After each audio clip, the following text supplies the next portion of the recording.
আমরা অনেকেই চাই মাধ্যমিকে ভালো রেজাল্ট করতে বা প্রত্যেকটা ক্লাসে ভালো রেজাল্ট করতে। আমরা প্রত্যেক ক্লাসে ভালো রেজাল্ট করতে চাইলেও আমাদের কোন কোন চিন্তা, কোন কোন ভাবনা আমাদের পথে সব থেকে বড় বাধা হয়ে দাঁড়ায়, যে আমাদের ভালো রেজাল্ট করতে না পারার। জানো কি তোমরা, আজকে আমি তোমাদের এমন কিছু বিষয় বলছি যে কথাগুলো মাধ্যমিক বলো বা যে কোনো এক্সাম বলো, প্রত্যেকটা ক্লাসের ভালো রেজাল্ট করার জন্য বাধা হয়ে দাঁড়ায়। এই কথাগুলো, যে কথাটা হলো, আমি তো আগের বছরে খারাপ স্টুডেন্ট ছিলাম, আমি তো আগের বছর অঙ্ক ভালো পারতাম না, আমি তো অঙ্ক আগের বছর ভৌত বিজ্ঞান ভালো নাম্বার পাইনি। ধরো মাধ্যমিকের উদাহরণটা দিয়ে বলি, কোনো ছাত্র যদি ক্লাস 9-এর এক্সামে যদি খারাপ নাম্বার পায়, তার মাধ্যমিকে ওঠে তার মাইন্ডসেটটা অনেকটাই ভেঙে যায়, যে আমি ক্লাস 9-এ নাম্বার পেয়েছি এত, আমি কি মাধ্যমিকে ভালো রেজাল্ট করতে পারবো? আমি 9-এ ভৌত বিজ্ঞানে নম্বর পেয়েছিলাম 30, আমি অঙ্কে নম্বর পেয়েছিলাম, টেনে টেনে পাস করেছিলাম। কেউ বলবে যে না, আমি জীবন বিজ্ঞানে এত বেশি ভালো নম্বর পাইনি, বাংলায় এত বেশি নম্বর পাইনি।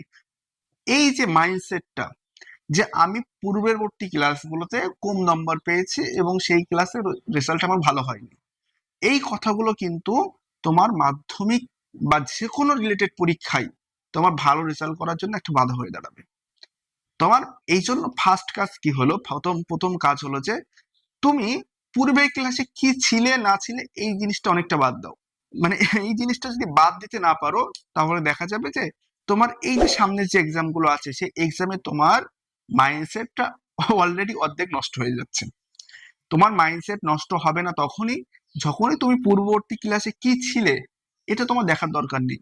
তুমি কত খারাপ স্টুডেন্ট ছিলে, কত ভালো স্টুডেন্ট ছিলে, এই কনসেপ্টটাই বাদ দাও। তুমি এই ক্লাসে ভালোভাবে পড়ো, মনে করো তুমি টপার হবে, এই চিন্তা নিয়ে পড়ো, তাহলে দেখবে যে অবশ্যই তোমরা ভালো একটা জায়গায় যেতে পারবে। আর না, তা না হলে তোমাদের মাইন্ডসেটটা অলরেডি ভেঙে যাবে। আর মাইন্ডসেটটা যদি ভেঙে যায়, মোটিভেশনাল মাইন্ড যদি ভেঙে যায়, তোমাদের রেজাল্ট ভালো কখনোই হবে না। পরবর্তী ক্লাসে কি নাম্বার পেয়েছিলে না পেয়েছিলে না, এই পরীক্ষায় তুমি হাইস্ট নাম্বার পাবে, টপার নাম্বার পাবে, পূর্বের সমস্ত চিন্তা ভাবনাটাকে তুমি বাদ দিয়ে দাও।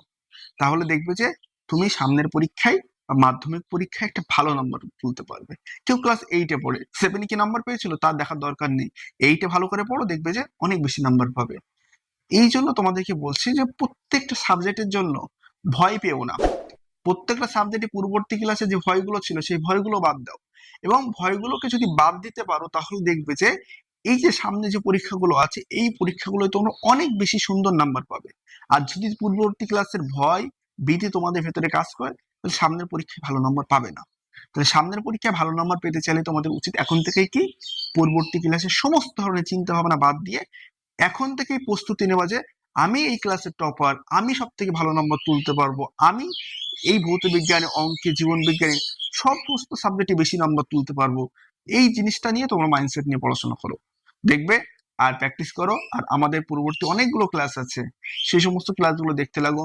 আমরা কাটাকুটি রিলেটেড ক্লাস করেছি, আমরা XYZ যে অঙ্কের যে ডিজিট একদম পুরো বেসিক টু অ্যাডভান্স লেভেল পর্যন্ত নিয়ে গিয়েছি, সেই জিনিসগুলো যদি দেখো তাহলে অঙ্কে আর কোনো তোমাদের সমস্যা থাকবে না। অনেকের অঙ্কে বেসিকটাই সমস্যা থাকে, সেই বেসিকের সমস্যা অলরেডি দূর হয়ে যাবে।